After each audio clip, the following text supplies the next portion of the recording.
Shalom Bapak Ibu Saudara, apa kabar semuanya? Hari ini kita kembali bertemu. Senang rasanya bahwa kita masih dalam keadaan baik dan sehat. Puji Tuhan, itu semua karena kebaikan Tuhan. Mari kita bersama-sama berdoa. Bapa dalam surga, kami bersyukur hari ini. Terima kasih sekali lagi saatnya kami kembali merenungkan firman-Mu. Mari kiranya kebenaran ini meneguhkan setiap kami. Dalam nama Tuhan Yesus kami berdoa. Amin. Bapak Ibu Saudara yang dikasihi Tuhan, kita akan melihat satu ayat dalam Lukas 12, ayatnya yang ke-15 berkata demikian. Lukas 12 ayat 15, katanya lagi kepada mereka, berjaga-jagalah dan waspadalah terhadap segala ketamakan. Sebab walaupun seorang berlimpah-limpah hartanya, hidupnya tidaklah tergantung daripada kekayaannya itu. Bapak Ibu Saudara, ini kisah tentang ketika orang banyak datang kepada Yesus dan kemudian bicara tentang pengajaran waktu itu. Di ayat yang sebelumnya ada orang yang bertanya kepadanya bahwa guru, katakanlah kepada saudaraku supaya ia berbagi warisan denganku. Tapi Yesus kemudian berkata kepadanya, saudara, siapakah yang telah mengangkat aku menjadi hakim atau pengantara atas kamu? Dan kemudian Tuhan Yesus mengajar dalam bentuk perumpamaan.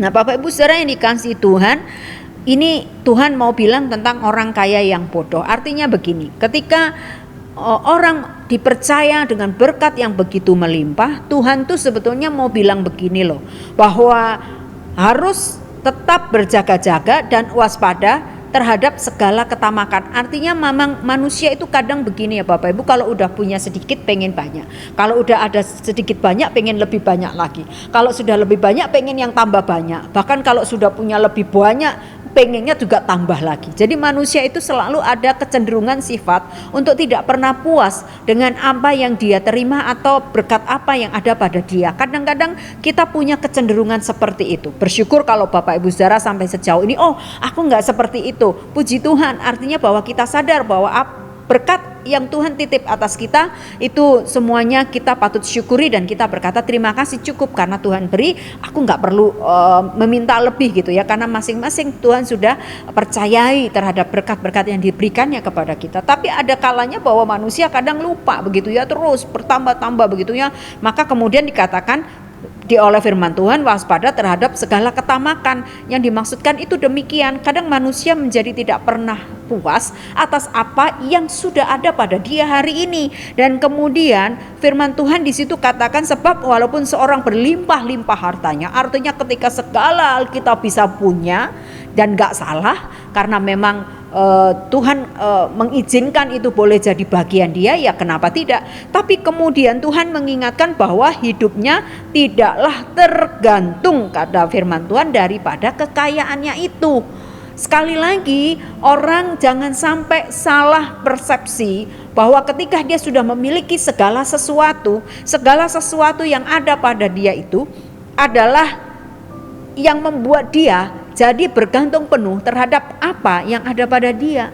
Firman Tuhan bilang tidak tergantung pada kekayaannya itu. Artinya apa? Bahwa satu kali apapun yang dia punya hari ini, seperti kita ingat, walaupun ini sebuah dalam kisah yang dialami oleh Ayub, Tuhan izinkan itu terjadi.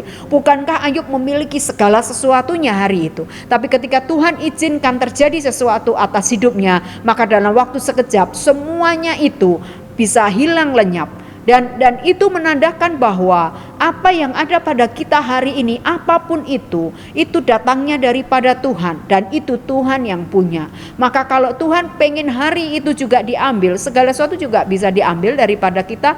Bicara misalnya tentang, khususnya dalam perikop ini, tentang harta kekayaan yang melimpah itu. Nah Bapak Ibu Saudara, sekali lagi kita tidak salah ketika kita bekerja dengan baik, bekerja keras, bahkan kemudian kita mendapatkan berkat-berkat Tuhan. Cuman sekali lagi Tuhan pengen ngingatin jauh-jauh hari sebelum kemudian kita jauh lebih melangkah. Artinya bahwa semua yang Tuhan beri kepada kita dalam bentuk harta benda dan segala macam berkat-berkat Tuhan itu bukan kemudian hidup kita jadi bergantung pada itu semua. Firman Tuhan berkata bahwa hidupnya tidaklah bergantung pada kekayaannya itu. Jadi semua orang, kita sekalian diingatkan oleh Tuhan bahwa tidak ada tempat bergantung yang paling tepat hanya kepada Tuhan sendiri. Kita depend on God, benar-benar bergantung penuh hanya kepada Tuhan. Bukan kepada hal-hal yang bersifat jasmaniah di dalam hidup kita ini. Karena sekali lagi semuanya itu bersifat fana. Yang bersifat kekal adalah ketika kita depend on God. Kita bergantung penuh kepada Tuhan dan terus menyandarkan hidup kita sepenuhnya kepada Tuhan. Itu yang Tuhan mau.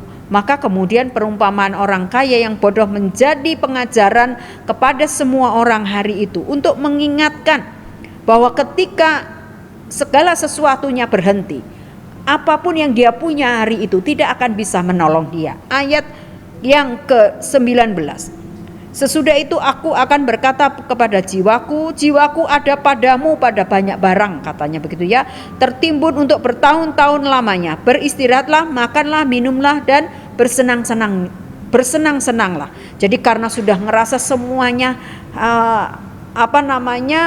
settle begitu ya, udahlah sekarang happy. Tapi firman Tuhan bilang apa? Tetapi firman Allah berkata, hai engkau orang yang bodoh, pada malam ini juga jiwamu akan diambil daripadamu, dan apa yang telah kau sediakan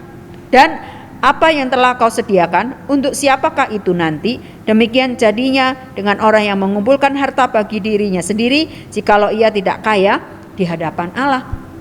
Jadi ketika jiwanya diambil, segala sesuatu yang dia punya tidak bisa menyelamatkan hidupnya. Maka sekali lagi kita belajar untuk menggantungkan seluruh hidup kita ini bukan pada segala sesuatu yang ada di sekeliling kita, kepada apa yang hari ini kita punya. Tapi kalau kita diberkati Tuhan dengan banyak hal dalam hidup ini, terima kasih, puji Tuhan. Kiranya apa yang kita punya boleh jadi berkat buat orang lain, dan Tuhan juga disenangkan atas apa yang ada pada kita. Tapi hidup kita terus kita bergantungnya kepada Tuhan, bukan kepada segala sesuatu yang sifatnya fana, yang sifatnya tidak kekal. Kita akan menggantungkan hidup kita sepenuhnya kepada Tuhan, sebab hanya di dalam Tuhan ada kekekalan, ada sesuatu yang sifatnya kekal dan tidak fana, tidak dirusak oleh apapun, oleh di dunia ini, tidak dirusak oleh ngengat dan karat dan lain sebagainya. Bapak Ibu saudara yang dikasihi Tuhan, mari kita memasrahkan hidup kita terus bergantung erat kepada Tuhan, dan kita percaya bahwa kita bergantung erat kepada Tuhan, maka kita akan menjadi kuat, begitu ya. Karena satu kali kelak segala sesuatu memang tidak terus menerus ada pada kita. Ketika kita kembali, kita hanya membawa hidup kita yang sesungguhnya ini di hadapan Tuhan. Ya, harta benda, segala hal yang ada di dunia ini akan kita tinggal. Tapi kiranya apa yang kita bawa, yaitu kata firman Tuhan adalah bejana yang indah, begitu ya.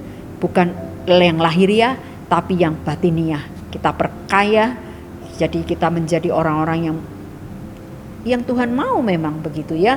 Dan bersyukurlah untuk setiap hal yang Tuhan sudah titipkan atas setiap kita. Kita patut bersyukur untuk itu semua. Tapi jangan lupa bahwa hidup kita tidak tergantung pada itu, tapi hanya bergantung kepada Tuhan. Mari kita berdoa. Terima kasih Tuhan, Engkau menolong kami hari ini. Terima kasih kiranya kami boleh tetap bergantung hanya kepada Tuhan sendiri. Biarlah hal-hal di dalam dunia ini tidak menyilaukan mata kami, dan kemudian kami menjadi berharap dan tergantung hanya kepada hal-hal lahiriah yang sifatnya tidak kekal, fana Tuhan, satu kali akan hilang. Terima kasih Tuhan untuk berkat-Mu pada saat ini. Berkati Bapak Ibu saudara sekalian, dan biarlah hidup kami hanya depend on God, hanya bergantung kepada Engkau sendiri. Terima kasih Tuhan, Engkau baik. Dalam nama Tuhan Yesus kami berdoa. Haleluya, amin.